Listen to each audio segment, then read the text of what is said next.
And keep me honest if I miss an elected official, so on and so forth, or a representative. I'm trying to be much better about that. Okie dokie. Great. This meeting of Brooklyn Community Board 14 is called to order on Monday, December 13th, 2021 at 7:03 p.m. Eastern Standard Time under the applicable statutes of New York State, the Charter of New York City, and the board's bylaws and Robert's Rules of Order. The board's policy is to encourage detailed public discussion of matters before the board at our committee meetings and at public hearings. Consequently, except participant has joined the meeting. There will be no public discussion at our regular monthly meeting of matters about which a public hearing or committee meeting has been held. Specific service delivery requests or complaints should be brought to the attention of the district office by calling the board office during regular business hours or by visiting our website anytime. Other matters of civic interest may be brought before the board during our scheduled public comment period, which will begin tonight after all other business on the board's monthly meeting agenda has been concluded. And some housekeeping, if you're not muted, please mute yourself. No partisan political appeals or advertising of for-profit enterprises will be heard. Persons wishing to speak during the public comment period were asked to pre-register. With regards to attendance, tonight roll call will be taken from the participants list. Just going to acknowledge some of our guests here. Give me 1 second as I go through. I'd like to acknowledge the representative from Brooklyn District Attorney's Office, Nancy Lulu. And I'd like to acknowledge that Police Officer Joseph, Community Affairs from the 17th Precinct, has joined us. I'd like to acknowledge Sabrina DeGiuste from Rodney Bichot's office. No, I'm sorry, from Councilmember Farrah Lewis's office. Forgive me. Am I right? Sorry. Sorry, guys. Thank you. Okay, moving on. Moving on to the minutes. Did the board office receive any corrections to the minutes? No, none. Okay. Are there any corrections to has joined the meeting? Are there any corrections to the minutes of the general meeting in November from the floor? Do I have a motion to approve the minutes? Motion to approve. Second. Second the motion. Thank you. We'll vote in reverse on this item. Anyone not want to approve the minutes? Anyone abstain from voting to approve the minutes? The minutes are approved. Thank you very much. Moving on to District Manager's report. District Manager Sean Campbell. Hi, good evening. Thank you, Madam Chair. Just a couple of quick updates. I just want to get some information out because there were questions in the community about the Dutch Reformed Church, the historically landmarked church on the corner of Church Avenue and Flatbush Avenue. It's undergoing renovation. Its facade and steeple is going to be straightened, and it has a sign up that says work in progress. You see those blue signs all around, and it says work in progress residential, which has more to do with the zoning than what's actually being done. It is not being turned into condos or anything like that. I did speak to the developer, or to the contractor, and asked them if they could take that residential word off because it was causing alarm or confusion at least. And she was like, sure, I could put business commercial instead. I'm like, no, that might not be better. So it has to have something. So it's staying residential, but if you look at the projects tab on our website, you can see what's going on with it. And there's a DOB link to the work that's permitted. And you can always call us with any questions. I also, since we have a sort of extended autumn, And so leaves are still falling off trees. I have another opportunity to remind everybody to please get those trees from your curb line 18 inches into the street. The brooms do not have suction. It is very difficult for them to pick up leaves to the extent that they can do, and they've been requested by DOT to do the bike lane down Parkside Avenue. They're working on that, and they do it when they can, but sometimes cars are too wide or parked in too close to that lane, and then the broom can't get down. So we're working, it's a sort of multi-agency puzzle we're trying to figure out. But please bring any concerns about public right-of-way areas to our attention. And for private property, please continue to tend to them. And just think, pretty soon it will be snow instead. And then just quickly, the public hearings that we hold on land use items are for land use items that require a permit or a variance. For any building that is being built as of right, that means within the parameters of the allowable zoning, it doesn't come through the community board. We can still help members of the public get information about permits that are available, but we're getting a lot of calls about why we've approved this or why we're letting that happen. And really, it's the land use items that come before our board are all public meetings, and members of the public can be a part of those. But anything that's going through the regular system, we don't opine on. And so when it's, if you don't know which one a building is, if it's as of right or special permit, call and we'll take a look at it with you. Thank you. Thank you very much, District Manager Sean Campbell. Moving on to the next item, which is the chair's report. First, I want to wish everyone a very happy belated Hanukkah. I hope it was a very joyous occasion for all of you. And in advance, Merry Christmas to everyone who celebrates, and also a very Happy New Year. I look forward to seeing you again in January. So with regards to the public hearing, a public hearing was called to order on Thursday, November 9th, 2021 via Webex. The purpose of this hearing was to hear public testimony with respect to a variance application to the Board of Standards and Appeals, 2021-50-BZ 450 Lawrence Avenue, Block 5422, Lot 10. A variance application has been filed with the Board of Standards and Appeals pursuant to Section 72-21 of the zoning resolution of the City of New York as amended to allow for construction of a new 6-story school yeshiva for autistic students within an R5 Ocean Parkway M1-1 Ocean Parkway zoning district. Public comments were heard, and those submitted via email were read into the record. With regards to those public comments, there were 7 community members in support, 4 opposed, and 3 who did not specify a position. With regard to the board's recommendation, a vote to recommend to approve to the full board tonight was duly seconded but did not carry. The vote breakdown was 5 yes, 3 no, 7 abstentions, and 0 persons ineligible to vote. A motion to recommend to approve with conditions was brought forth thereafter and duly seconded. The conditions were as followed. The applicant will agree that buses, cars, and shuttle services to the school will not utilize Lawrence Avenue east of Seton Place. The school will direct traffic from 18th Avenue to Seton Place or McDonald Avenue. 2, the applicant will withdraw a request to DOT for no parking on school days, 7 a.m. to 7 p.m. on Lawrence Avenue, or will change the request to McDonald Avenue.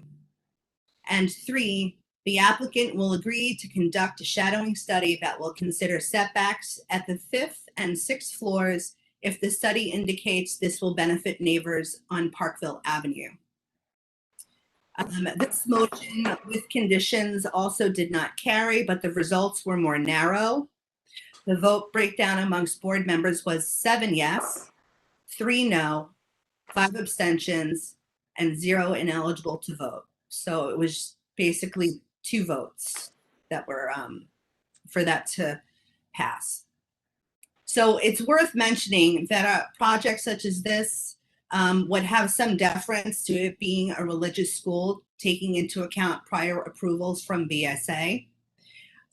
Gregory Alvarez, board member Gregory Alvarez, did a little research in this, and I'd like to ask if he wants to come up and shed some light on this for the board so we can make an informed decision. Sure. Thank you, Madam Chair. Yeah, I just took a closer look because I had not had a lot of background on of this site. It was originally approved for a very similar school several years ago. So I had asked the board office, and Sean and Anya graciously sent over the submission from the BSA by the applicant, just to sort of help educate myself, on what the background was. And it looks like, based on that approval, and John, you're exactly right, there looks to be a case law deference for religious institutions like this in land use matters. Specifically, looks like as long as they can prove some sort of programmatic need for the school, and that's then essentially they're able to be granted variance. Naomi Lipnick has joined the meeting. Now there are some, there is still, of course, some room for us, for the BSA to shed further light on these sorts of applications. Just quoting from the original approval, it says that if there's an adverse effect upon the health, safety, or welfare of the community, then that they can certainly take that into consideration. But things like general concerns about traffic and disruption of the residential character are insufficient. And that's, I think, what swayed the BSA last time in terms of granting a similar school in the same location, actually with a lot more students anticipated as there are here. So that seemed to, at least give me a little bit more background, because that was one of the ascensions. Greg, Sure. 1 second, please. If everybody could please check, there's Anne, David F. Friedman, I think, Jean. There are a number of you, Nancy Lulu, who are not muted. Please mute. If you're calling in, press *6 to mute yourself. If you'd like to speak, then you'll press *6 again. You can also use the manual function on your phone to mute yourself. Much better. Thank you so much. Go ahead. Thank you, Gregory. Sure. No, thank you. And so part of that whole Naomi Lipnick has left the meeting. So about the whole thing with programmatic needs. So I think the applicant had mentioned it sort of in brief passing that they had submitted something. So they did. They submitted about a 200-page document that goes through in exhaustive detail each of the rooms that are going to be part of the school and for what purpose they're going to be put. They talk a lot about what the school's purposes will be, and the students that they'll be serving. So it looks like they did meet that burden. The other thing I just want to mention too is that I think I'm in agreement as well at this point. I was an abstention because I just didn't have a lot of this background, so I'm happy I did. That the prior approval also reviewed this question of where to pick up and drop off, and they did look at McDonald Avenue last time. Now, last time the DOT, their recommendation ultimately said that McDonald Avenue probably wasn't the best spot, but certainly I think it's us to take a look at that again. The only other thing I'd mention is that they didn't really provide, even in the BSA materials, anything about the specifics about traffic in terms of what's to be generated. So there were a lot of questions about that. So we might be interested in taking a look and see if they have something more specific about that. And then just lastly, from the original decision, there were other conditions that were imposed. They had imposed a 5-foot setback to the residences to the east. And that's actually part of this application as well. They seem to carry that over. And then the other thing was that they also talked a lot about making sure that when they do construct, that all environmental considerations are taken into consideration, since this was a manufacturing site historically. So just wanted to kind of cover that. And for me, I mean, just taking all that together, it was certainly helpful. And, I think it'll help, allow me to make a decision tonight. But thanks, Joanne, for a few minutes to kind of walk through that. Oh, no, thank you. Thank you so much for doing that legwork. We all really, really appreciate it. I see a hand up from Board Member Glenn Wallen. Go ahead.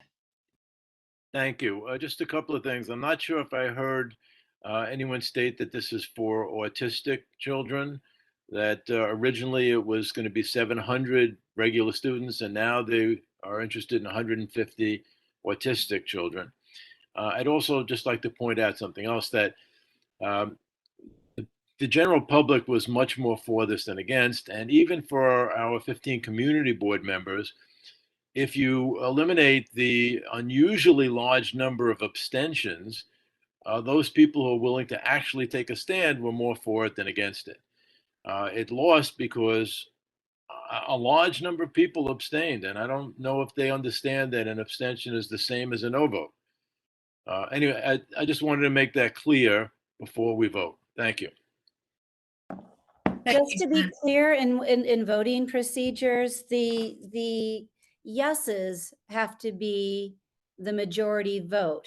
So to the extent that an abstention is not a yes, it then functions sort of as a no. I hope that clears that up. Madam Chairperson, may I Yep. speak? Hello. May I chime in real quickly to introduce myself, because this is my first day? No, the chair will recognize those who wish to speak, and board members are given the option of speaking first. So if you could just hold and use the raise hand function, that would be great. Okay. All right. My apologies. Next question from Board Member Steen Cohen. Thank you, Madam Chair. I just wanted to ask Greg, related to the parking issue, if there was any more details about why DOT didn't like the use of McDonald, just because I know that was something that Senator Simpliffelder had mentioned as something that he wanted. He said he approved the project overall. He was just concerned about the parking situation. So I was just wondering if we have any more to go on in terms of why DOT didn't like the McDonald Avenue idea. Yeah, the only thing I can gather, and again, this was for the original school. So I think the only thing I can gather was that based on the volume of traffic that was expected for that version of the school, that they thought that the backup on McDonald would be more disadvantageous than any backup on Lawrence. And so, that's why, in this instance, interesting to have a little bit more concrete numbers on what they would expect in terms of pickup and drop off. And if it's a lot less because there are less students, they were saying that a lot of the folks are going to be coming by public transportation, then maybe that would change things for the DOT this time around. But I don't know. I don't think DOT has weighed in yet on it. So they may change their mind this time. Next question is from Board Member Joe Dweck. Thank you, Chairman. Just for everybody's edification, we're an advisory vote. I've been to Lawrence Avenue, I don't know how many hundreds of times for the precinct and for affairs and things. I don't know if you folks know or are aware of Lawrence Avenue. However, it is absolutely the most irresponsible location for anything that's requiring any kind of driving. And this is going to be about 127 staff people besides the children that have to get dropped off. It is absolutely irresponsible to be there. That's my opinion. I know that street extremely well. There are people, as I said at the meeting, you have the Belsky houses there. You have people with severe disabilities it takes 20 minutes for them to come out of the access vehicles in the elevators to come out and then back on. You have people that are navigating with wheelchairs with the breath from their mouths only. It is absolutely, and the police cars. To increase that traffic is absolutely irresponsible, and I hope that this management company, whoever's running this school, has better judgment in the education of the children than they are with the selection of this location. Thanks. Thank you. Next question is from Board Member Hindi Bendel. Hi, more of like a statement. So originally this was as it was stated earlier by board members, this location has already been approved years ago for a much larger school. So as these are teenage students, as from what I've heard, a lot of them are going to be walking to school or going through public transportation. Additionally, with the staff, there's a lot of therapists coming in and out. It's not a constant 120 whatever odd staff members there at the same time. So again, for special education, there are people who come in and go out at different times. So it's not necessarily that, there's that much traffic at a specific time. I was told there's only going to be 1 or 2 buses. Like most of the children are coming either walking, they're teenagers again, or they're coming with public transportation. So it shouldn't be that much of an issue. Additionally, as it's a very big need in the community for a school for children with special needs. So it's, and the neighbors, there's like, there were many neighbors who were very pro having the school there. I mean, there wasn't there was a lot of people pro. There are letters of recommendation from some Felder and other people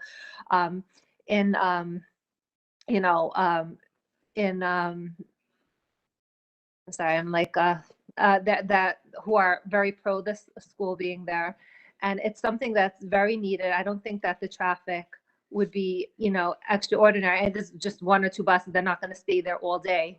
Most of the kids are walking again, and the neighborhood. I mean, religious schools are granted. They're granted. They don't have to deal with the burden of transportation, and it's something that's extremely needed for the community. I don't think that there's going to be, again, because most of the children are walking there, I don't think it's going to increase traffic that much, and it's overwhelmingly needed. Again, I just wanted to reiterate that. Thank you. Thank you very much. Next question or comment is from board member Ann Gaudette. Thank you, Joanne. So I wanted to clarify something, please. I think I've heard 2 different occupancy issues, and would kind of like to drill down a little on that. So it was mentioned that earlier, in a previous iteration, I suppose a more average student population as opposed to a special student population was, did I hear it was approved at 700 students? Is that what came out earlier in today's conversation? Can somebody confirm that? Because I believe that what was said at the public hearing was that they had, was it 125 or 150 students, but that was the same as their occupancy. And so there was no allowance for any of the therapists or teachers or administrators. And so I was curious to confirm what that actually is. This is Jean Remark. I heard 150 students were actually enrolled into the school, opposed to the number that they were saying was going in. Can you identify yourself, please? And at this time, we're not taking public comments regarding. Oh, I thought you made a public statement.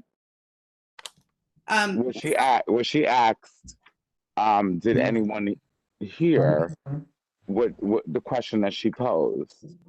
So I was just reiterating what I'm aware of to share with the board and the community.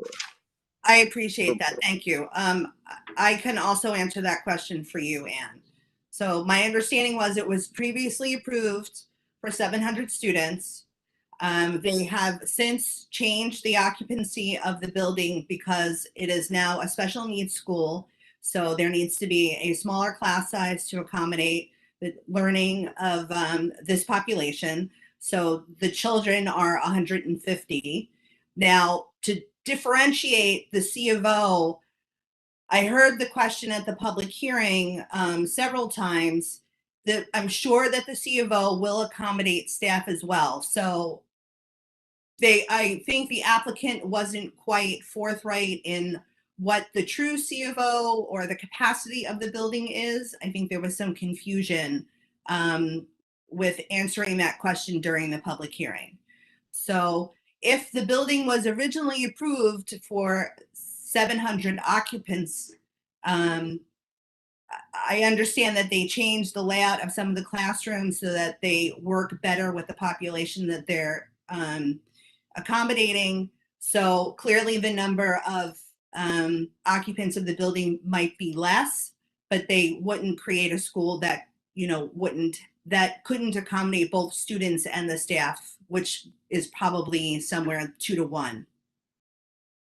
Joanne, can I add a point Please. of statement during that conversation? So the DOB occupancy of the building is different than the occupancy allowed under the letter of the education law. To continue to serve a special needs population, they would have to maintain the student roster size that they are applying for. If there was going to be a change in that equation, they would have to go back to BSA. So if there's going to be change in the number of students, it would have to go back for reapproval to the Board of Standards and Appeal if the use varies. So it was going from 700 students to 150 students. We didn't have the original staffing number, but the current staffing number is 126. Madam Chairman, may I speak? I cannot raise my hand on my phone. It's a fine, Nierenberg. Yes. I will. Yes, go ahead. And then next will be Mordecai Husarski. I apologize. I was not able to make the meeting last week. Before I understand, how can we not approve such a building for acoustic kids? The fact that they shouldn't drive. I tell you the honest truth, and Joe, don't get too upset. Nor the other people on the street. Lawrence Avenue should not be driven by police officers either. They drive like crazy guys down the street too. That's what it is. But all kidding aside, the children need this place. How can we not approve such a building?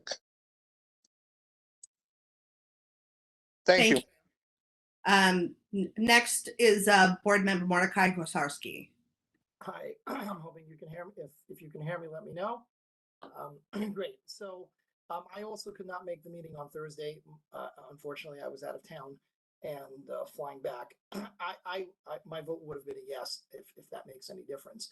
I too have been to Lawrence Avenue with all deference and respect to Mr. Dweck, to the girls' school on the corner of Seton and Lawrence hundreds of times. And quite frankly, I never come down Lawrence Avenue from Ocean Parkway because the places that you were discussing are all east of Seton Place. You come down Seton Place and you make a right turn onto Lawrence Avenue going west. You don't go down the block with the police station. You don't go down the block with the building with the wheelchairs. You come from Seton Place and you make the right turn onto Lawrence.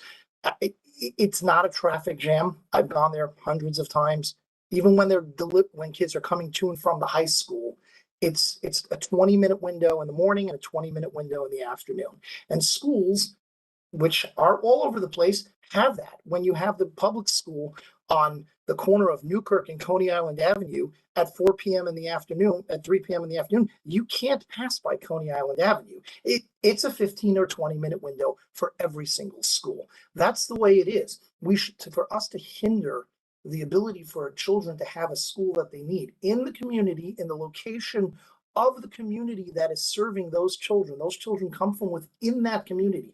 That area, which is west of Ocean Parkway and east of McDonald Avenue, is by and large an Orthodox Hasidic community, and this is serving their needs in that community. For us to, handcuff them in a way that might be difficult and make it more difficult for them to serve the community, to me is not what the board is intended to do. The board is intended to help serve the community needs. And personally, I would have voted yes had I been there. The school is needed. It's a commercial eyesore right now, that building. It has always been a commercial eyesore. And the McDonald Avenue versus Lawrence Avenue, again, the board approved it several years ago. Just defer to the DOT and let the DOT make the decision of what's best.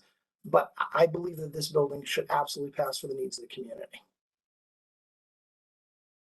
Thank you. Next question or comment is from Michelle Brunson. Good evening. Mr. Dweck, I agree with you. It's a matter of responsibility. And I was the one that posed the question of how many people, a certificate of occupancy for the building. Because if initially it was 700 students and it's the same drawing, then you expect 700 students. This is a 6-story building that they're putting up. And the responsibility for the traffic flow. I am also a parent of a special needs child that takes a bus. And I can tell you, working with the DOE as well as a para, it takes a lot of time to load and unload the buses. So even if they're saying 1 or 2 buses, you're talking about at least 30, 40 students on those buses. So it will definitely tie up traffic. So what I'm saying as far as us being responsible, yes, it's a wonderful school. It's a wonderful idea, but we also have an obligation to the entire population of the area. Thank you. Next question or comment is from Carl Henry Cesar, board member.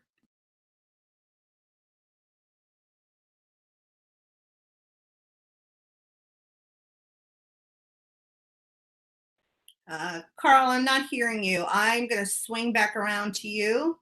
Next here we go. question. Oh, there you go. Yeah, I'd forgotten the second mute. My bad. And so, folks, good evening. I apologize. I had missed the meeting on Thursday, so I just want to make sure I understand the framing. So the first thing is that essentially, and correct me if I'm wrong, Chairwoman Brown, is it that at the end of the Thursday, December 9th public hearing, there was no clear majority on a recommendation before the board, and so this is the conversation to decide what to do for the school. Is that correct? That is correct. Okay, and then the second question I have is just to make sure I understand correctly. A few years ago, the proposal that had been approved was for 700 students. This proposal is for 150 special needs kids plus 125, I guess, supporting staff. So is that correct?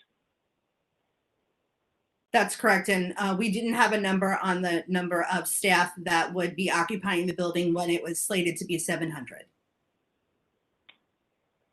So, okay. So then it's 700 staff at any point in time over the course of the year for those 125 kids? So I guess what I'm trying to understand is the staff Carl. number. So, It's okay. 150 students, 125 staff. Okay, understood. All right, got you. Thank you.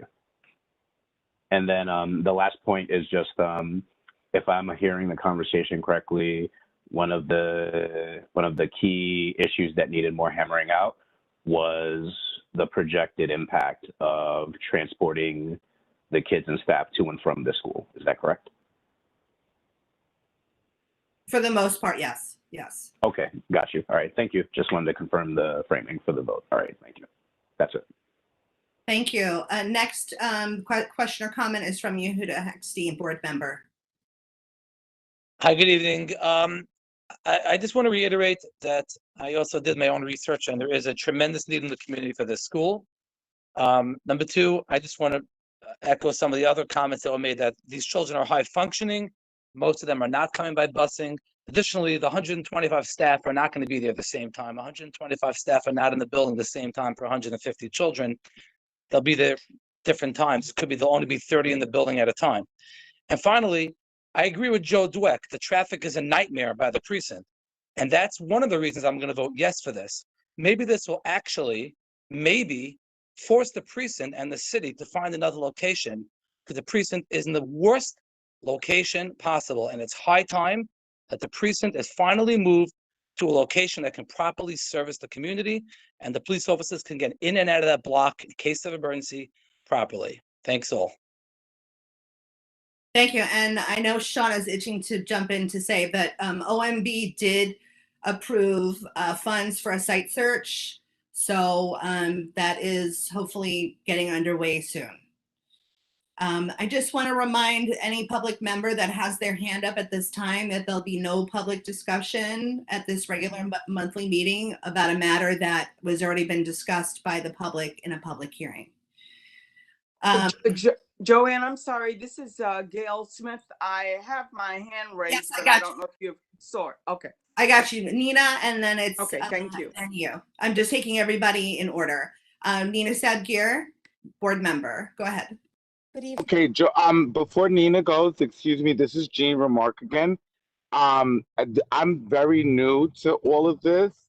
So does that mean I would not have the opportunity to introduce myself and pose a question to the community?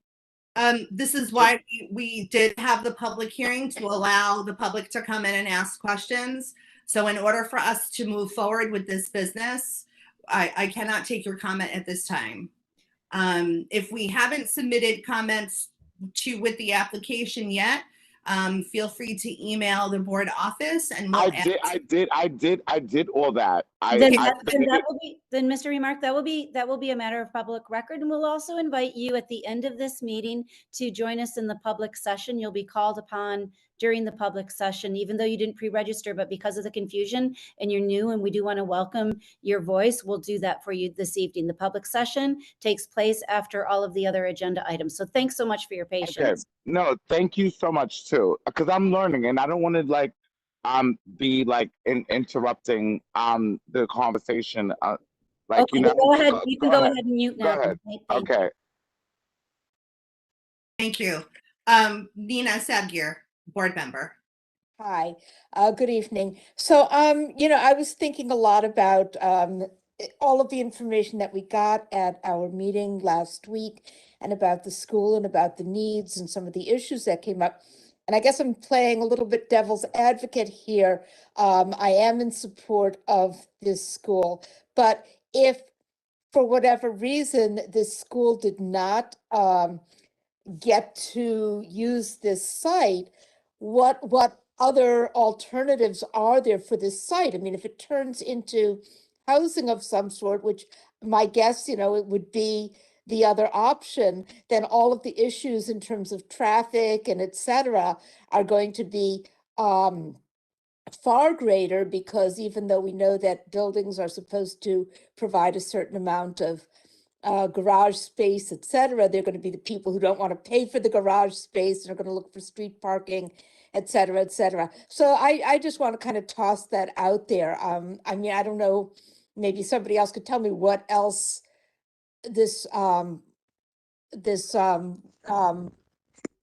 particular parcel of land could be used for. School. How about an accessible green space where everyone can come cultivate? Sorry, Mr. Mark. I would love to hear your comments at the end of the session, but I can't have you interrupt this meeting at this point, okay? Please, I would appreciate your participation at the end of the meeting. Thank you. So Nina, it's zoned R5, so residential, and it overlaps M1-1. So unless there was a variance on this zoning by another applicant, and if they built as of right, it would be residential. And it would probably be so all of the concerns about sunlight and everything else would be, would just kind of go down the tubes at that point. So I just wanted to bring that up. Thank you. Next question or comment is from Gail Smith, board member.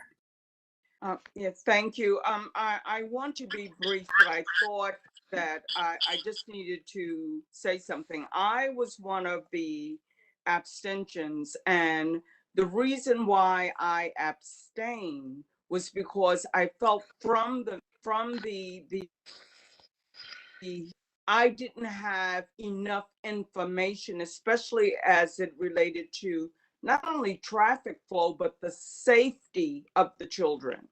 I think all of us want schools for special needs in our children. That's a no-brainer. And I really don't feel that any or even said no is against doing something for the children. This is of the meeting where we are able to find out more information so that hopefully some of the abstentions and the no's will change. I've learned a lot tonight, and I want to thank Mr. Alvarez, Hindi, and other people who brought up things that I was concerned about. But I just didn't want anyone to think that those of us that are on the board are against doing something on behalf of children. Thank you, Gail. And I'll reiterate that the presentation from the applicant was quite brief. At one point, I did have to ask the applicant to go into greater detail because I knew that the board members in attendance would have questions. But overall, I think the applicant could have been a little bit more expansive, and agree that we have garnered more information tonight, especially with Mr. Alvarez's comments. So we're at 7:42. I'm going to call on board members that I haven't heard from yet, and then I'll circle back if we have time to people who have already spoken. So next question or comment is from Darlene Bowers. Good afternoon. I wanted to respond to the comment of what else can be built on the site. Well, it can be built as a right.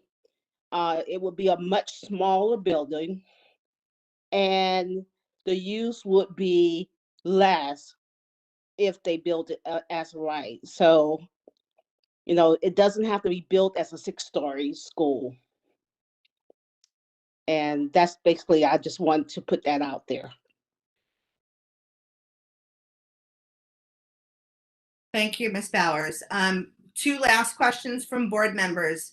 And we'll take about 2 minutes for that. Last questions are going to be from Carl Henry Cesar and Glenn Wolin. Carl, you're up first.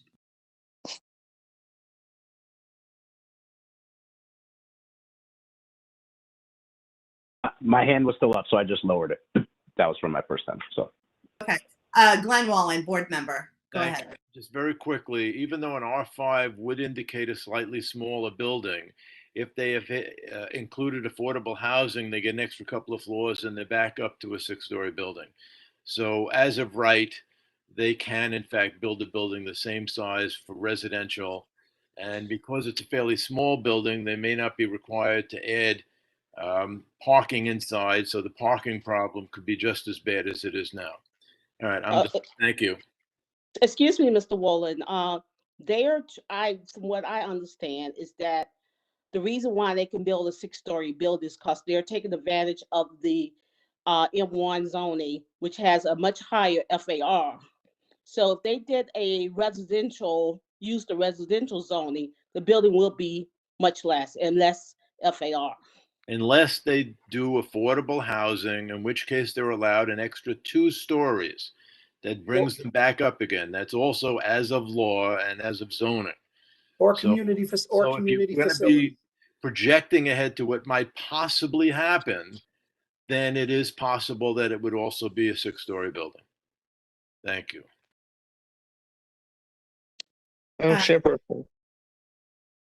I'd really like to move on to a motion here. I'll give Hindi if you have something very brief, and then that'll be, we'll close the comments from board members so we can discuss what this is going to look like as a motion. Go ahead, Hindi, board member. Hi, I just wanted to reiterate that this is something that's very desired by the community. We are pro schools. We've never, as a community board, we've always approved schools, and this is for special needs community. Additionally, it was already approved for 700 children plus staff. That would have had much more traffic than 150, most of them walking to school and going on public transportation. I just wanted to reiterate that. And again, the staff is in and out, so they could be coming at different times of the day. It could be 30, it could be 30 people at one time, so it's something that is a very big need for the community. Most of the neighbors are in agreement with it and want it, and it's in a prime location for the people who need it. So it's just something that our community board has never, we always approve schools, and this building was approved for a much larger school, the same building for a much larger population. Thank you. Thank you, Hindi. All right, so, Madam Chair, I can make a I just motion. want to, oh, hold on a second. I want to read the conditions again, because some of those conditions came from Senator Felder.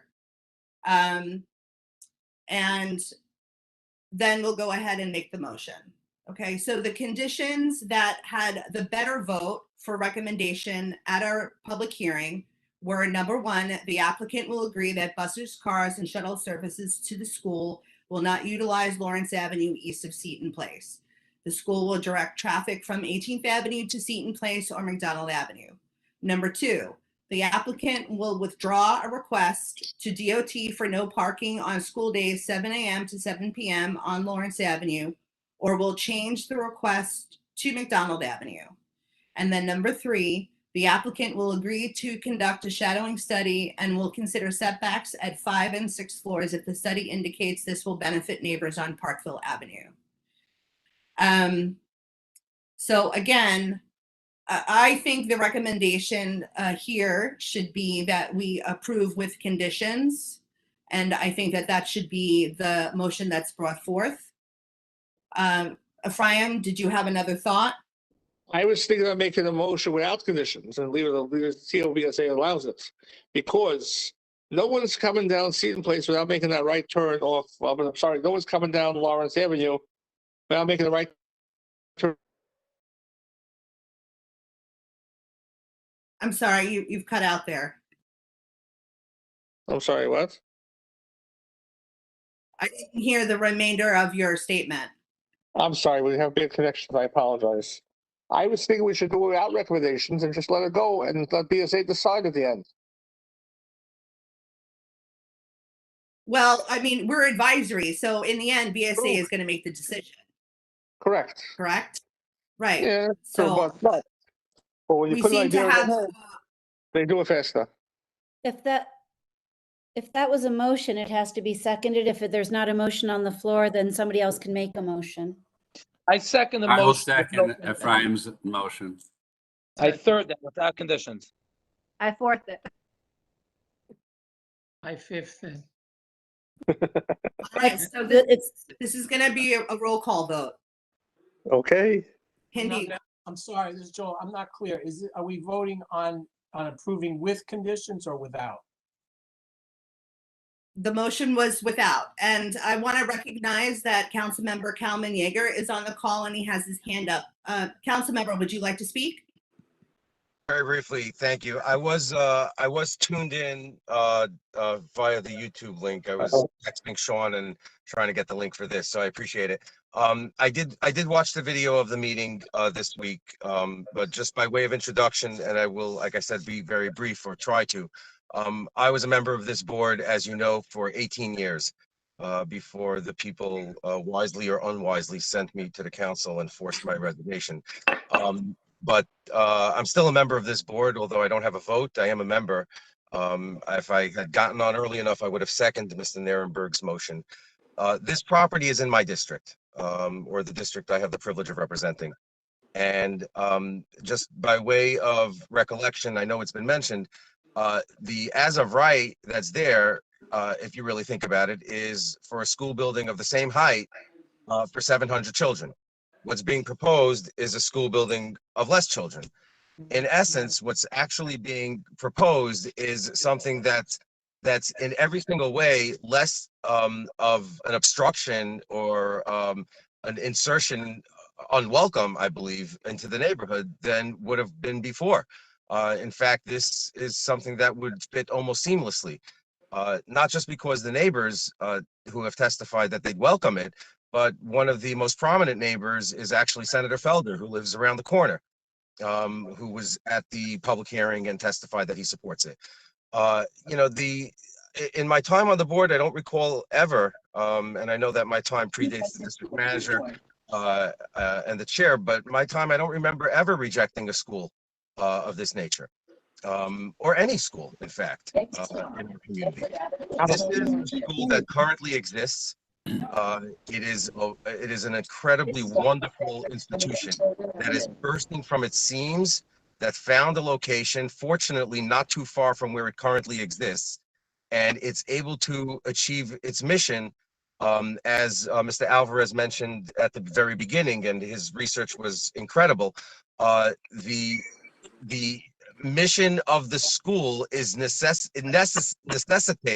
the application that it's made before the board. And I think Mr. Wolin also spoke about that, not just tonight, but on Thursday of last week. So, you know, I would urge the board members to vote in favor of Mr. Nierenberg's motion, because the ultimate result of the conditions, the so-called conditions, are not necessary. The Department of Transportation is not going to allow non-parking in a particular zone unless it's necessary. They're not going to willy-nilly put around no parking areas. As we know, there is no school that doesn't have a no parking zone in front of it. That's not there for school buses. That's not there for parking for personnel. That's there for public safety. We do not want people parking their cars in front of school buildings as a general practical matter, not public schools, not private schools, not any kinds of schools. That's just simply the way things are. And we do that for the safety of the children. We don't want people putting their cars in front of school buildings. We don't know who's in the cars. I've seen the children who attend this school. They are older. They're not, you know, 8 and 9 and 10 years old running around. These are kids in their teenage years who have special needs, that need smaller class sizes, which is why they're taking this 6-story building that another school would have been able to put 700 kids in, and they're only putting in approximately 150. The programmatic needs necessitate this building. I would urge you, my colleagues on this board, to please cast your vote tonight in favor of doing this without the conditions as the motion is in front of you. And Madam Chairman, I'm very grateful for the way you've managed this high-performing meeting over the internet, and I appreciate your time. Thank you. Thank you very much for that. So we have a motion on the floor, and duly seconded. The motion is to approve the variance without conditions. This will be a roll call vote. Indy, would you call the vote? Board members, when you hear your name called, please unmute yourself and state your vote. If Hindi, you would please keep track of these votes, and the board office will as well. Thank you. Okay, good evening, everyone. Okay, Wakil Ahmed. I approve. I'm sorry? Approve, yes. Thank you. Gregory Alvarez. Yes, despite Councilman Yeager's very passionate plea, I support the school, but I cannot vote yes. I have to vote no on this motion. Okay. Carmen Sarabel. No. Hinzi Bendel, yes. Alvin Burke. Yes. Darlene Bowers. No. Joanne Brown. Yes. Michelle Brunson. Michelle Brunson. No.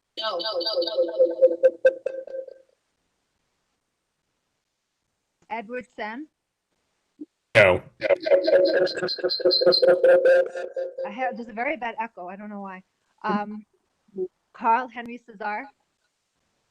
It's Alvin. No.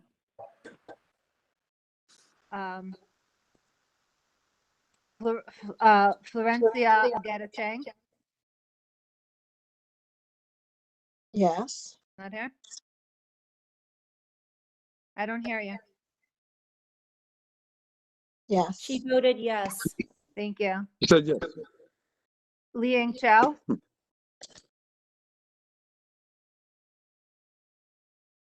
Lien Chow.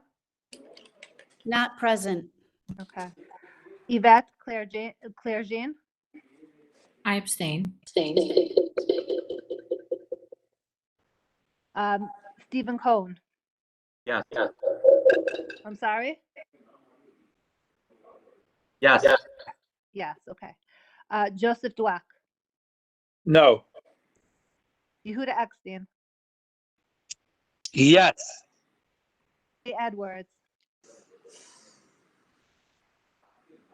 Not present. Okay. Leonie Francis Bryan.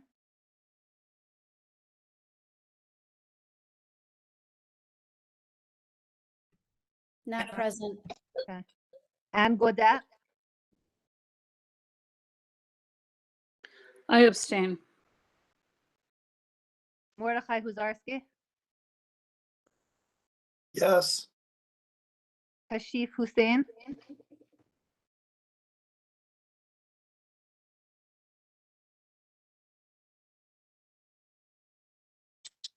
Not present. Manzur Hussein,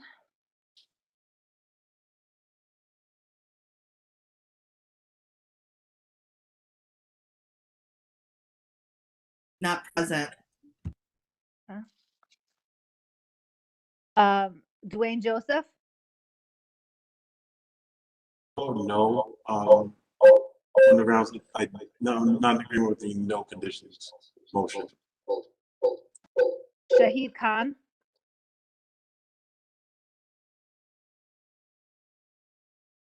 Yes. Zakaria Khan,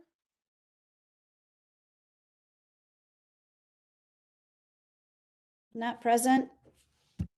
okay, Nicole Angelo Levinson, Not present.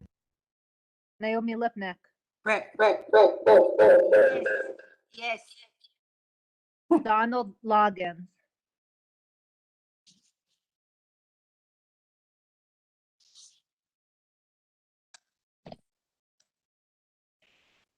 is he not present? Donald is here. Donald, we can't hear you. You can also raise your hand in the, if that's easier.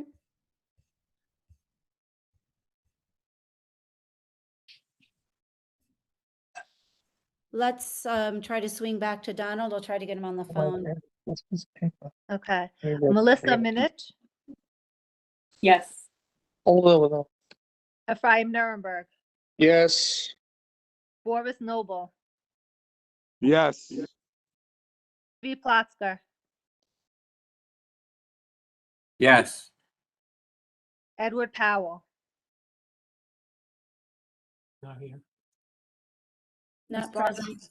not present. Okay, Barden Prasant, Abstain.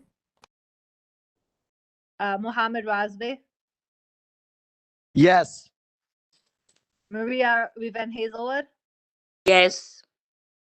Bazarui,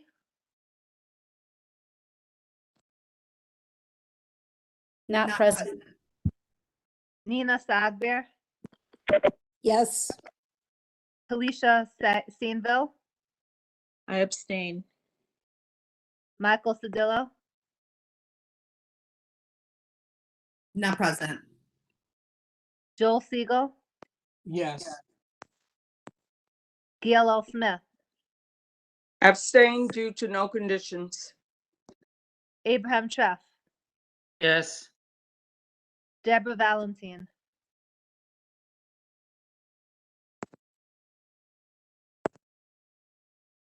I don't think she's here.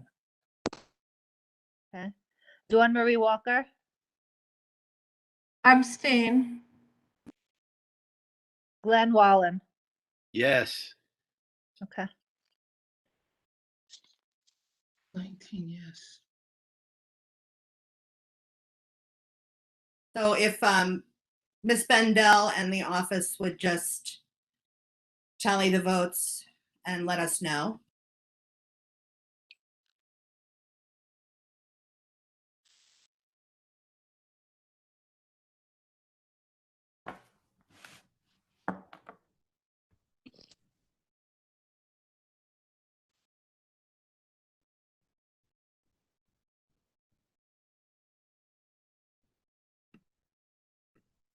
Did we want to swing back to Donald? Yeah. See if he's there. Donald, can you unmute yourself and cast your vote? As a reminder, Donald, you could press *6. I see you're calling in on a phone, it looks like. *6.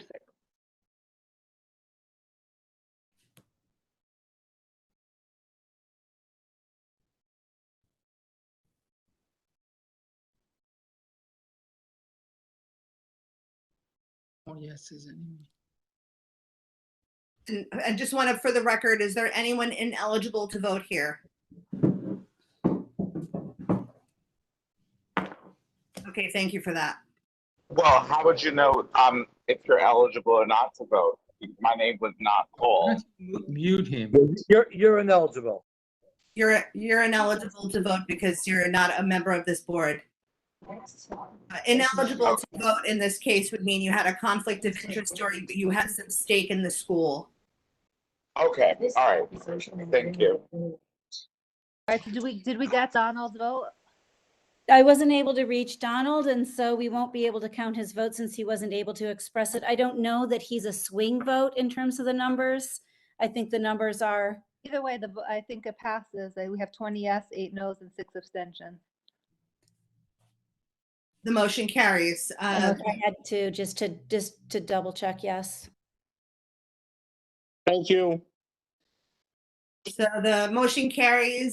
This board approves the variance for 50 Lawrence Avenue. Thank you, everyone, for your patience. We'll move on with my report. Next item is going to be Participant has left the meeting. a very brief report of the Borough Board meeting from Stephen Cohen. Thank you for attending that meeting in my absence. Thank you, Madam Chair. I will try my best to keep it very brief then. The Borough Board met on December 7th at 12 p.m.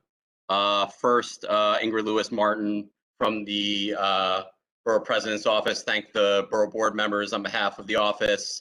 It's the last Borough Board meeting before new Borough President Antonio Reynoso is going to take over in the new year. So incoming Borough President Reynoso came to the meeting as well and thanks Eric Adams' office for a smooth transition and thanked the Borough Board members. And he said that come January, he'll hire someone to be his liaison to the Brooklyn Borough Board. The minutes from the November meeting were approved. There were 2 presentations. One was a DOT presentation on open restaurants. DCP was also part of the presentation as well. DCP wants to maintain current rules until Department of Transportation comes up with new rules. The presentation was to provide timelines for permanent open restaurant design guidelines and an opportunity to provide feedback. DOT and DCP intend to engage in robust conversation with the public to address concerns regarding noise, sanitation, snow removal, etc. So I'll put this in the chat. There's 2 upcoming virtual roundtables that DOT is hosting. One is on Tuesday, January 11th from 12 to 1:30. And the next is on Wednesday, January 12th from 6 to 7:30 p.m. And information on those can be found at nyc.gov/open restaurants. So that information should be there. Up until March 22, 2022, the plan is to come up with draft guidelines. Then in March 2022, there'll be a draft release. Spring of 2022, there will be additional round of public engagement and updated guidelines release, and rulemaking will occur in summer 2022. And then there's also an online survey. So especially for folks who are interested in weighing in on the open restaurants proposal or guidelines, I can add the online survey link into the chat. I'll just say that's nycdotsurveys.info/survey/open-restaurants-survey. Again, I'll put it in the chat. At the moment, DOT is just, soliciting feedback, taking feedback to heart, and determining the role of the design. So they just wanted to put out word that there are these forums and opportunities to weigh in. There were various questions, but and it's some stuff I think we've covered. Like whether all restaurants might have to use the same materials, and basically DOT said they want to give restaurants options that offer a combination of aesthetics and surviving wear and tear. That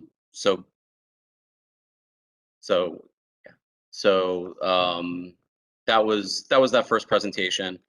I guess just to wrap up on that, the City Council is going to meet in this month on this. The council previously did a resolution, so the expectation is that the council will approve going forward. So the idea is for the conversation to start as soon as possible. And the next presentation was NYC Planning. regarding principles of good urban design.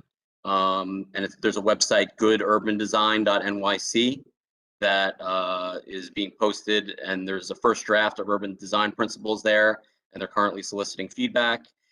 Principles listed include that good urban design ensures that our city is comfortable. The goal of what the website is to create a platform via an interactive website that incorporates neighborhood perspectives and needs. What the website would be for the general public, for community boards, for bids, for architects and developers, among others. So there's a survey there with the goal of rewriting urban design principles and informing geographic specificities. They've also presented to Community Board 4 and Community Board 17. They want to present to more community boards. They originally were thinking of keeping the site open until around January, but now they're thinking of keeping it up through January, maybe into February. And they're also working on expanding the survey to other languages. They mentioned Spanish, Russian, Chinese, Haitian, Creole, and reiterated that, if our community board would like to have them in for a presentation for a committee meeting, they'd be happy to do so. And I have the email address if we wanted to follow up with them. So that's it for a board meeting. Thank you for that report, and thank you again for attending that meeting. So I just want to move up in the agenda the bylaw committee report so that this board is feeling fresh when we discuss voting on ratifying the new bylaws. So back at you, Steve Cohen, Chair of the Bylaws Committee. Thank you again. So we met on Thursday, December 9th, after the public hearing. Basically, our committee went through suggested edits and comments to the bylaws that were sent in or discussed since the last time. So those included from Chairman Emeritus Alvin Burke, from Florencia Chang-Agata, and Melissa Minich had mentioned one language suggestion change at one of the recent meetings. So we went through those and did further cleanup to the bylaws, and the proposal. Hopefully everyone saw them. That was sent around, and so hopefully we can vote on those tonight. Those edits and changes and all that.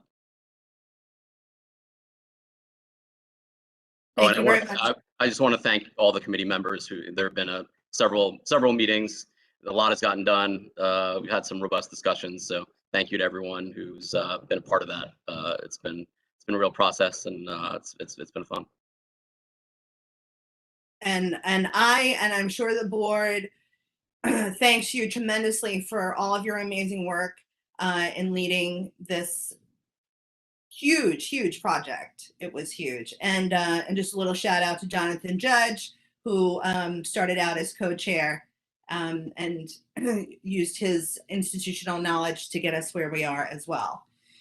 So the board has had the revised bylaws in front of them in the first iteration, and then the second iteration that was sent out on Friday with some minor changes.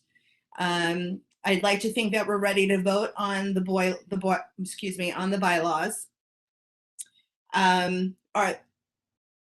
Does anyone have a really pressing question about the changes that we've made? Or can I go ahead and move forward with the vote? I see just one hand from board member Carl Henry Cesar. Yes, good evening, everybody. So thank you, Joanne Brown, and then Steve and everyone else. Thank you. Yeah, I went through the revisions. The only real question I have is just two. So from going through it, I think the first change, well, there's a few, but really my main thing is just, it looks like community board officers, you would move that section up in the document and then change it to officers. So am I correct? And that's the revision that was made for that section? If I'm remembering correctly, Carl, there was in the older version of the bylaws, there was basically before we got into officers, there was the whole thing about how elections of officers are decided, And at least from my reading, my suggestion was to flip them so we have an overview of what the officers are before we get into the really inside baseball stuff of how the voting procedure goes without knowing what these positions actually are. So that was my suggestion. And it Cool. sounded like committee members were on board with that. Okay, awesome. So thank you for that context. And then the other thing too is just when I was getting towards the end of the document, when it came to the meetings, the special meetings, I saw that emergency meetings had been deleted, and it looked like, if I was reading it correctly, some of that had been incorporated into what was already there for special meetings. And so if I'm reading that correctly, is it just that a determination was made that except in name only, there was no difference between an emergency meeting and a special meeting? Yeah, if memory serves, when we got to that point, I think we discussed it, we had a discussion on it, and we basically came to that conclusion that it was basically redundant because there was already provisions for earlier in the document in terms of having an emergency meeting. So yeah, rather than go back and forth on language, we decided to remove it for redundancy reasons, I believe. Okay, cool. Thank you. Those are all my questions. You're welcome. Thank you, Carl. And I just want to say there was a question about implementation of the new bylaws the last time we talked about ratifying this. On January 20th, the executive committee is going to convene to discuss how to implement these changes, specifically with the shuffling of committee assignments. So the committees are going to remain as there is until there is a plan in place, and we're going to discuss that on January 20th. So I think we have a much better cohesive plan on how we're going to move forward. So do I have a motion from the floor to ratify the new bylaws? I make such a motion, Glenn Wolin. I second, Nina Sabgir. Do we feel the need to do a roll call vote, or shall we do the reverse vote? If it's close, then we'll go back and we'll do a roll call. Reverse should be fine, in my opinion. Okay. Is there anyone here that does not want to adopt these bylaws, so voting nay? Is there anyone here that's abstaining from voting on adopting these new bylaws? Michelle Brunson abstains. Okay, thank you. Is there anyone ineligible to vote? Not applicable. Okay, so in terms of who is in attendance, if I can just have everybody hang on a second so we get a clear idea how many board members are in attendance, because I did see some people drop off after the last item. So I want to make sure, number one, we have a quorum, and number two, that we have an accurate vote of how many board members are saying yes and how many board members are abstaining. We have no no's. So I have 1, 2, 3, 4, 5, 6, 7, 8, 9, 10, 11, 12, 13, 14, 15, 16, 17, 18, 19, 20, 21, 22, 23, 24, 25, 26, 27, 28, 29, 30, 31, 32, 33, 34. Okay. The board will double check my count, but I already did. That's the same count that I came up with, Joanne, 34. 34 yes, 1 abstention, 0 no's. Gail, you have your hand up? But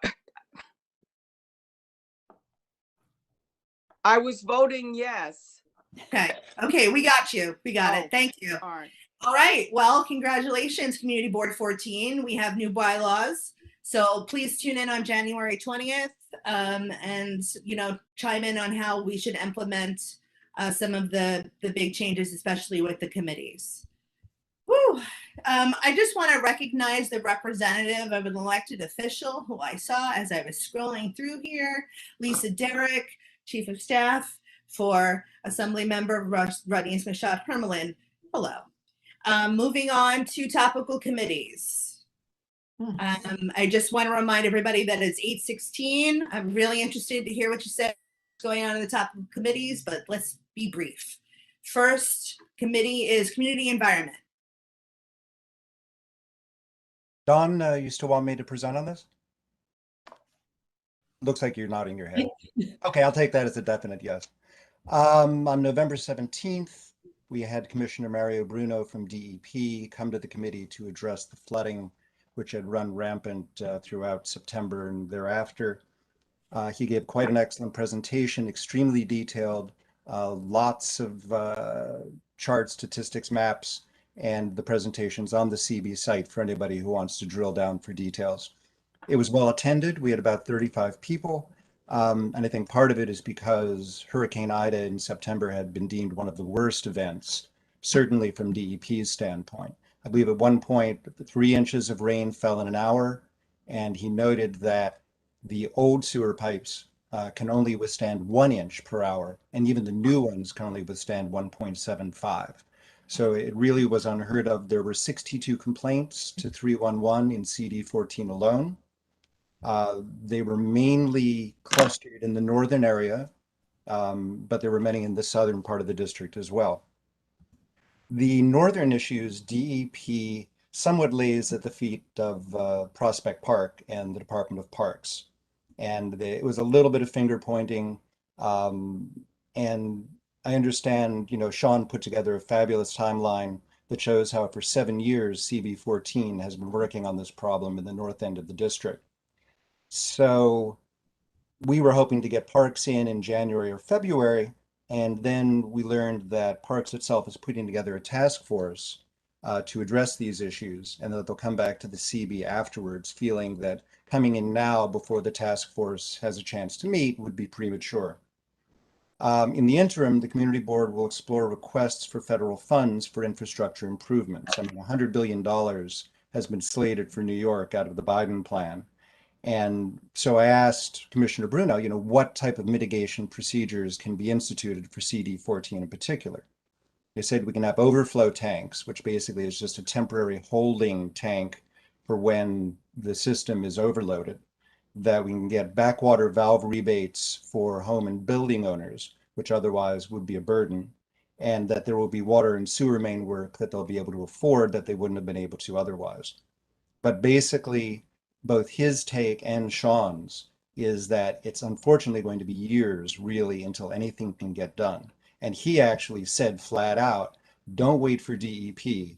If you have a building or a home or anything, pressure your responsible parties to take action now, because it will be quite some time until the city can get around to putting forward an effective remediation plan. So Don, I know you you attended the Parks Alliance meeting with Sean, and there was a little bit of extra information, if one of the two of you want to throw that in.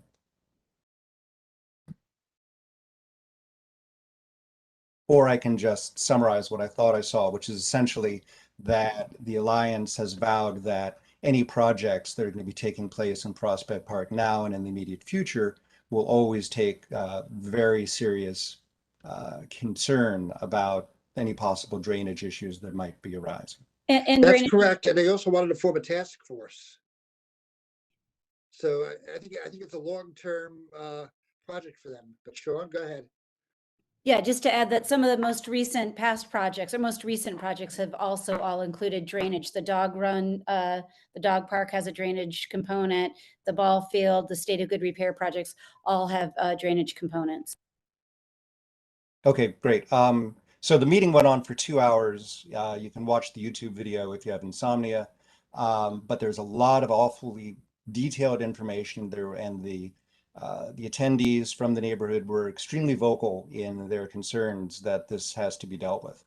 So I will send you off all to our site where we have all that information, and I'll close it out for now. Thanks. Thank you so very much for that report. That was a very substantial meeting that I also attended. Next report is from Human Services Committee, please. I guess that's me. Okay, hi, Nina Savgir here. So we had a very robust presentation on November 22nd, and you'll have to forgive me. My notebook that I keep all my notes in seemed to have gotten put away by my daughter, who's trying to turn my messy house into a straight one.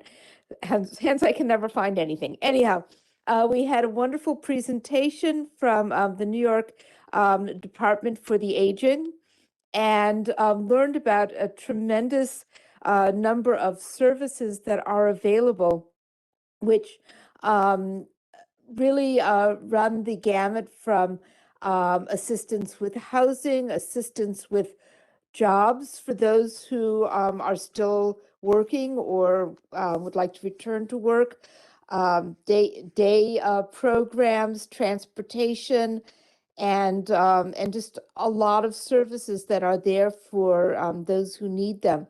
And the community board does have all of those, the contact information and the the websites and the various emails that can be used by anybody who's in need. If I was more tech savvy and knew how to screen share, I would try to put that in here, but it is available through the board. So thank you. Thank you very much. Next report is from Youth Services Committee, please. Good evening, everyone. Dwayne Joseph here. My co-chair, Nikki Livingston Angulo, sends her regards. She was unfortunately unable to make it tonight. The Youth Service Committee held a meeting on December 1st where we had DYCD present an overview of their funded programs in Community District 14. It turned out to be a very informed and robust discussion. Alexander Bentecourt, who's Director of Interagency Coordination at DYCD, presented and shared the budget for DYCD in the district. We learned that on the top line, DYCD has executed contracts of $5.6 million. The 28 total contracts spread over 31 organizations and programs that focus on providing services for youth, seniors, the community at large, working parents, and working families. They wanted to stress, or Mr. Bentecourt wanted to stress that DYCD, has the perception of only focusing on youth, but it actually encompasses the whole community and the whole family. So one of the things that came up in the discussion was the question around how can we learn more about the programs that are funded by DYCD, and Mr. Bentecourt introduced us to a site called Discover DYCD, where individuals can go in and enter their zip code and learn about the different programs that are funded in the community. I would encourage you all to check out the site. I believe it's going to be up, if it's not already, on the community board site.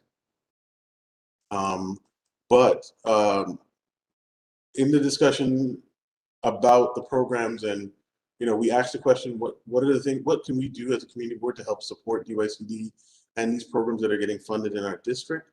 And something we all kind of thought in the back of our heads, Mr. Bentecourt brought to light, and he said that these programs just need to see more traction. They need more marketing. They need for us to promote them more. So as a committee, we agreed that with the help of the board, we're going to do our best to try and highlight some of these programs and increase community engagement and or foster more community engagement.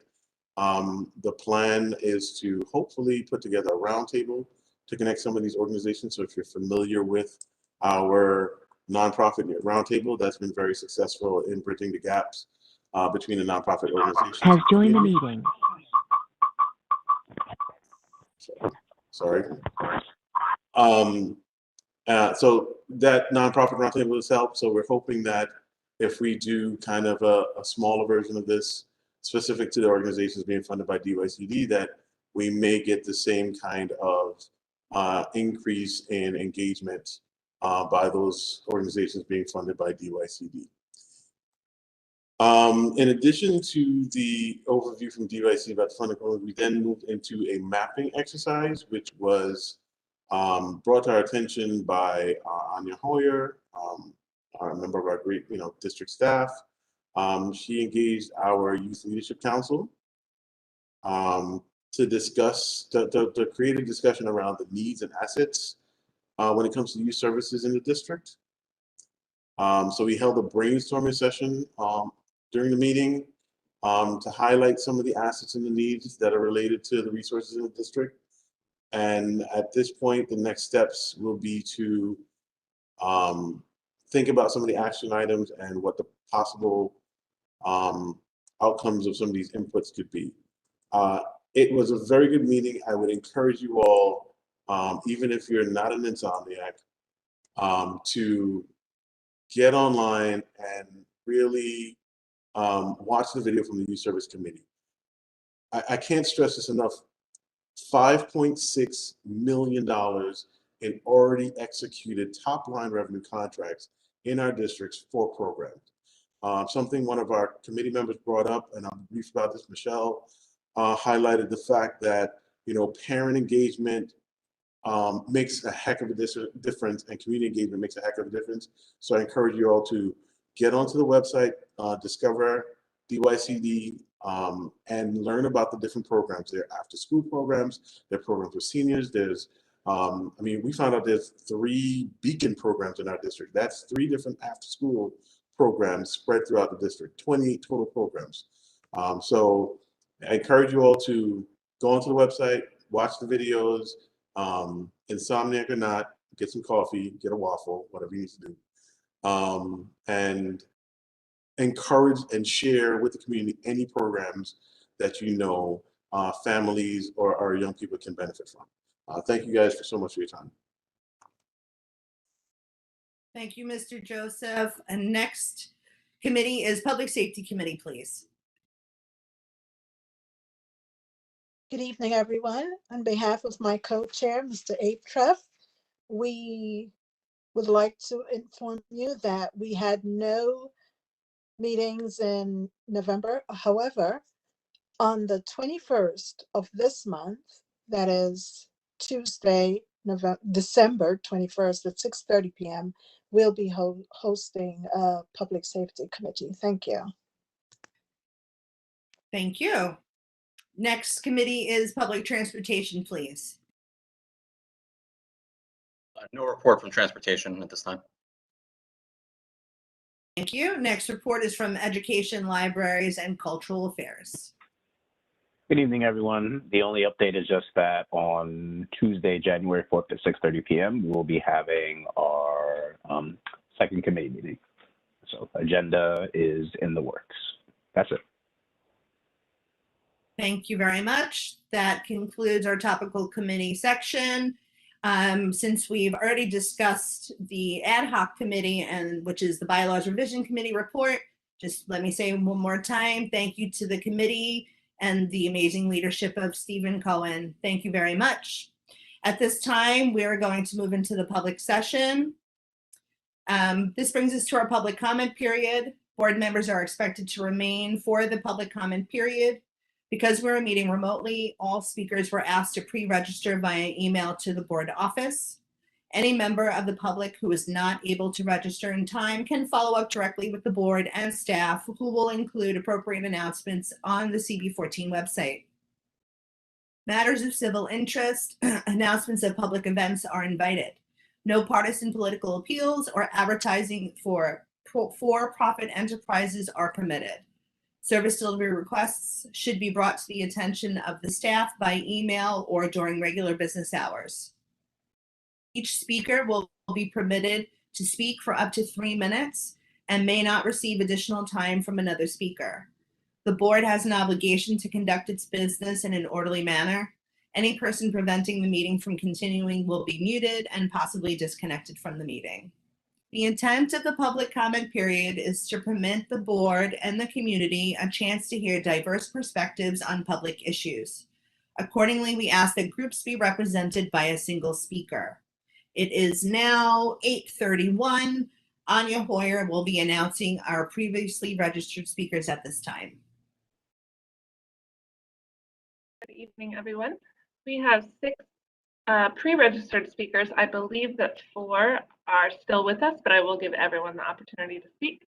So we're going to begin with Robert McCool, Fifth Avenue Committee, regarding the Barrio Solar campaign. Go ahead, Mr. McCool. Good evening, everyone, and thank you very much for the opportunity to speak to you tonight. I'm here to let you know about Barrio Solar, which is a new nonprofit campaign that was designed by several other nonprofits working around environmental justice and affordable homeownership issues. This is a program to promote solar energy and to make it more affordable for homeowners across Brooklyn to put solar panels on their homes. Ultimately, we're trying to help homeowners reduce their electricity costs by promoting solar energy. And we have several components to the program. One is a $3,500 down payment assistance program that can go directly towards solar installation costs. We're also organizing homeowners into group buyers clubs so that we can, through group purchasing power, negotiate discounts with reputable solar installers. We're also offering free solar assessment studies and savings analyses. These are available to anybody who's interested. If you're thinking about solar, if you've been wondering if solar could work on your own home, if you're wondering if you might be able to save money, please visit our campaign website where you can sign up, again, for a no strings attached free assessment. We have experienced, qualified solar experts who will take a look at your roof and provide a very detailed financial analysis for you. And along with this, we'll provide some budgeting and financial coaching. We want to make sure that homeowners who participate in this program are not getting into predatory financial products to help finance the upfront costs. So ultimately, again, this is a campaign, a nonprofit campaign to promote solar energy and make it more affordable to more homeowners across Brooklyn to install solar panels on their homes by reducing the upfront costs. So yes, thank you again for your time. And by all means, please visit our website and sign up for a free solar assessment and please forward to your community contacts. Thank you again for your time. Thank you, Mr. McCool. The next pre-registered speaker is David Nussbaum from the Department of Buildings. David, are you with us? I am not sure that he's still on the line. I'll come back to you, David, if you are with us. So the next speaker will be Tyrone Mcdonald from NHS. Go ahead, Tyrone. Yes, good evening, everyone. Good evening, Committee Board 14. Good to see everyone here. Is it possible for me to share my screen? If not, I can. I just want to show a flyer. Is that possible? Tyrone, if you want to email to us, we'll throw it up on our website tomorrow. If that's helpful. Not a problem. Not a problem at all. Just a couple of things I just want to bring to your attention. Neighborhood Housing Services actually has its Help for Heroes program, which is actually a grant program for Brooklyn disabled veterans. So if you're a homeowner, you can actually have repairs done to make your home more accessible or to actually encourage independent living. This also applies for disabled veterans who are renters, just so long as the landlord wants to do the repairs on the tenant's behalf. Income limits do apply, and this is a grant program. And if you have any further questions, our telephone number is 718-469-4679. And I will post it in the chat.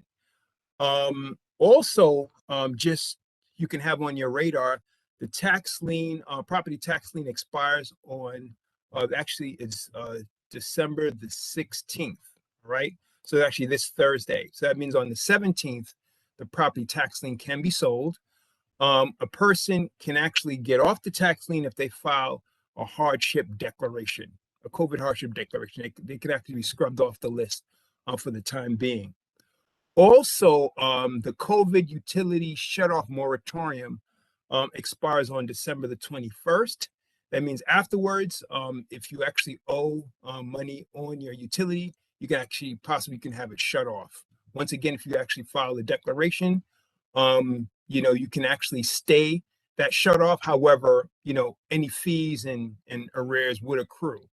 And then lastly, the governor launched the Homeowners Assistance Fund, which is actually a fund to help homeowners who are behind on their mortgage due to COVID, whether they experienced job loss, job reduction, or themselves were ill.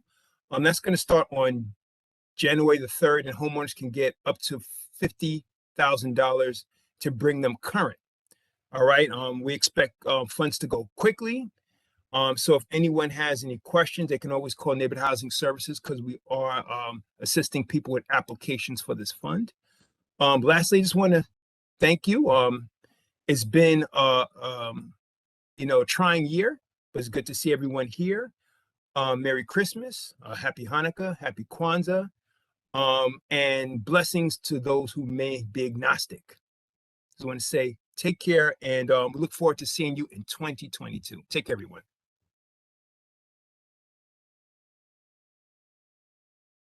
Our next speaker is Rachel McGuire from the Kensington branch, Brooklyn Public Library. Go ahead, Rachel. Hi, thank you. Yeah, so I'm here representing the Kensington branch, where I'm the adult services librarian. So I just want to give a few updates from the library. We are now offering expanded library services at all open locations. So that includes browsing, computer access, seating now, reference services, holds, and more. We have a couple programs coming up at Kensington that I'd like to mention. Currently, we are hosting a diaper drive through January 8th. It's in partnership with the nonprofit Little Essentials, who will redistribute to families in need in New York City. We're accepting new or open packs of diapers, new packs of wipes, as well as postpartum hygiene products. And I just put a link to all of that information in the chat. We also have a morning coffee club meeting coming up on December 22nd at 11 a.m. We'll be discussing the memoir Notes on Grief by Chimamanda Ngozi Adichie. And copies of the books are available at the library. Ebooks and e-audiobooks can be downloaded from our website, and I put that in the chat as well. We also have free grab-and-go craft kits for kids to take home and complete. They're at the branch typically once a week on Mondays. You can pick those up. And we have a free program called Brooklyn Book Match. So if you need a reading recommendation, a librarian will create a customized reading list of 5 titles for you. You just have to complete this online form that I also put in the chat. And then finally, this year, we are celebrating the 125th anniversary of the establishment of Brooklyn Public Library. Last year, we reached our 1 billionth loan, and we continue to be one of the nation's largest library systems, with 61 branches providing free books, resources, and programs each year. So thank you for having me. Please feel free to reach out with any questions. I'll put my email in the chat, and I hope to see you at the library. Thanks.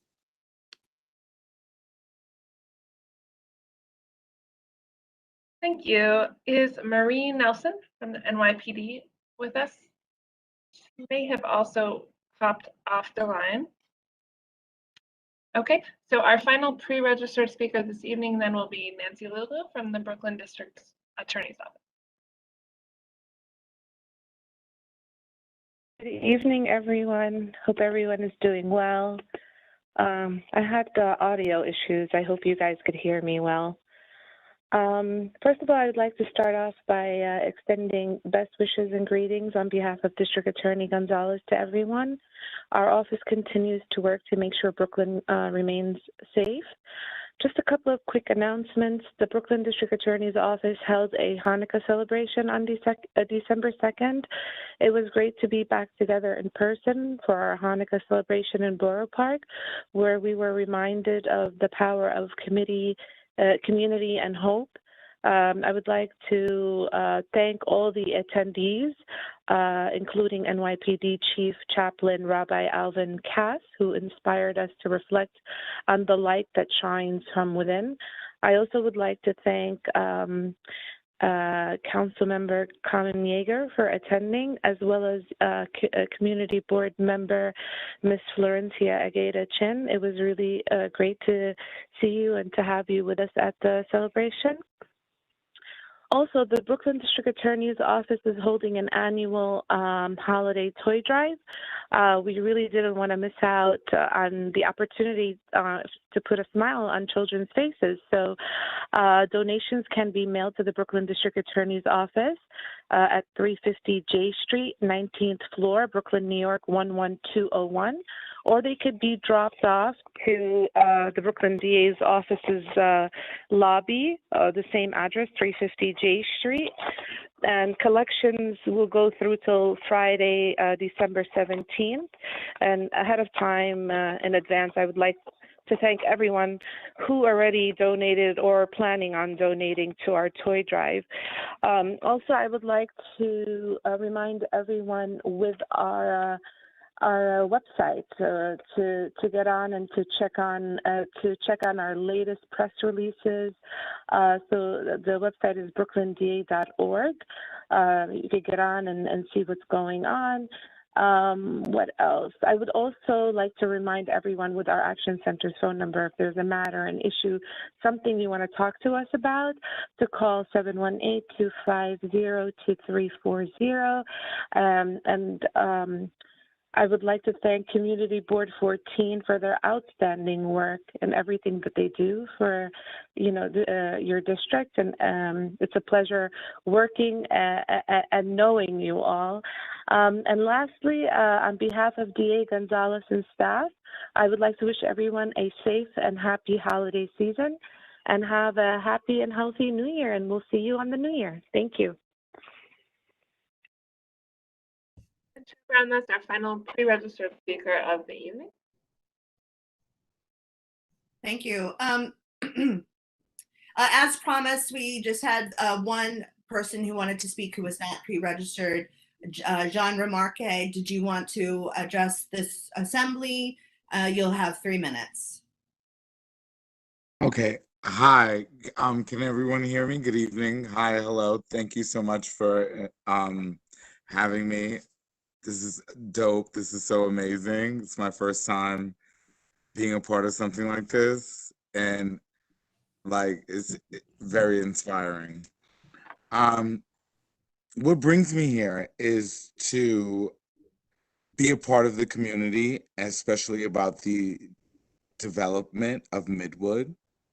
I'm from Midwood. I grew up in Midwood all my life, and I came here because I feel like there's something missing. There's something like a safe space where us as a community can cultivate and have a green, safe space where it's inclusive for everyone. I've been working with this organization called Green Thumb NYC, and when I looked on the database, there was no particular space within Midwood as far as an open vacant lot where we can turn into a green space and we can do urban agriculture, and it could be representative of the community, the diverse community that we call Midwood. So with research, I was told to be a part of the community board, see what's going on, connect with other individuals, and see what we possibly can do to have this green space where everyone is welcomed, everyone feels safe, it's all inclusive. I have a partner who is disabled, and before his disability, landscaping was his thing. And now he feels like he has a hindrance because he can't garden anymore. So I was like, oh, imagine if we you can use your other senses and still be able to plant and it shouldn't just only be you who's feeling like this, like a wheelchair accessible garden, like a educational garden for the youth development, where I don't know. I do know, but You're alluding to a lot of really wonderful ideas, and I would love to have the opportunity. It's Sean Campbell, the district manager of CB14. I'd love to have the opportunity to have a longer conversation with you. I'm out of the office the rest of this week. Call my office next week. I'll call you back and we'll talk along. And who are you? I didn't grab your name. Sean Campbell, district manager. You're Sean Campbell. Yeah. Okay, hi Sean. I'm Gene Remark. Yeah, Gene, and I also put a link to a study that the community board did with a planning fellow in the chat. So take a look at that, please. It's on our website under projects. I definitely will. Look forward to having a longer conversation with you. I am so, oh my gosh, like a queer space. Like, my mom is from Haiti, and we came to Ocean Avenue and Avenue J like the day she arrived in America. I hate to cut you off. Okay. I'm just so passionate about. Okay. And it's infectious, I'll tell you. But give Sean a call next week, and I will. We look forward to hearing more from you in the future. Okay. It's such a pleasure. It's such a pleasure. I close the meeting with saying it's such a pleasure. Thank you so much, y'all. Thank you. Thank you so much. Our last speaker tonight will be Lisa Derrick from Rodney's Bouchard Hermelin's office. Sorry that you're last, and thanks for being patient. No problem at all. Thank you so much for allowing me to speak, Joanne. And I sorry that I'm not visible for this meeting, but my computer is acting a little finicky. I'm kicking and fighting before trying to get a new one. But I'd like to wish all of those who celebrated Hanukkah, I hope that they had a wonderful Hanukkah celebration. For those who will be celebrating Christmas and Kwanzaa, hope you have a wonderful holiday, and everyone, I wish you all a Happy New Year. I wanted to share with you on behalf of Assemblymember Rodney Bouchard Hermelin, and those her wishes as well. But we are having a toy drive, which is going through this Thursday. So if anyone is interested in donating an unwrapped toy, we would gladly appreciate your donation. We're receiving them at the office at 1312 Flatbush Avenue. That's between Forster and East 26th Street. If you need to contact us with questions, the number is 718-940-0428. And lastly, I wanted to just remind everybody to mark your calendars that our next upcoming listening tour in January will be Friday, January 7th, to be held at the YMCA at 6:00 p.m. They do require for individuals attending to be vaccinated. So please mark your calendars, and we hope to see you. Thank you, everyone. And it's great spending the year with you, even though virtually. Look forward to 2022 with you. Thank you, Ms. Derrick. So one last announcement for everyone. This Wednesday, on December 15th, is the 70th Precinct Community Council meeting and holiday party, 7:30 at Adept Network. Again, this Wednesday on the 15th at 7:30 at the Adapt Network on Lawrence Avenue. And that's it for me. Sean, you have anything else?